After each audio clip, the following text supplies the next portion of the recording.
একদিন ওয়াজিহা তার বাবাকে জিজ্ঞেস করল, বাবা, আমার জীবনের মূল্য কত? বাবা তার মেয়েকে পরীক্ষা করার জন্য একটা পাথর দিলেন এবং বললেন, যাও, এই পাথরটি বিভিন্ন জায়গায় নিয়ে যাও এবং দেখো এর দাম কত হতে পারে। ওয়াজিহা পাথরটি নিয়ে প্রথমে একটি বাজারে গেল। সেখানে এক বৃদ্ধা পাথরটি দেখে এর দাম জানতে চাইলেন। ওয়াজিহা কোনো কথা না বলে শুধু দুটি আঙ্গুল তুলল। বৃদ্ধা বললেন, $2। ওয়াজিহা ফিরে এসে বাবাকে সব জানাল। বাবা শুনে বললেন, এবার এটা জাদুঘরে নিয়ে যাও। এরপর ওয়াজিহা পাথরটি নিয়ে জাদুঘরে গেল।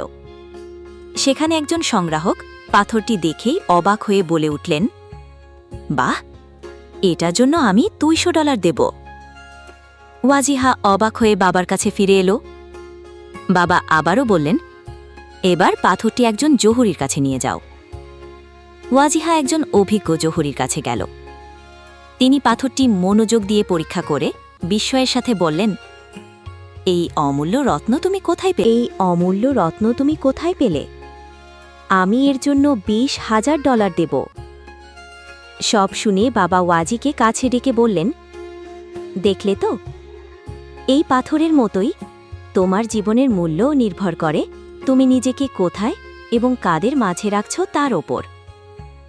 যদি তোমার মূল্য কেউ না বোঝে, তবে এমন জায়গায় যাও যেখানে তোমার প্রকৃত কদর হবে।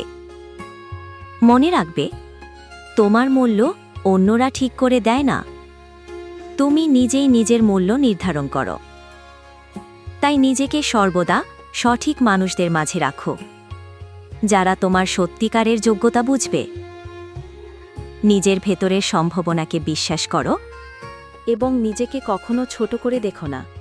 তুমি অমূল্য। কখনোই নিজের অবমূল্যায়ন করো না।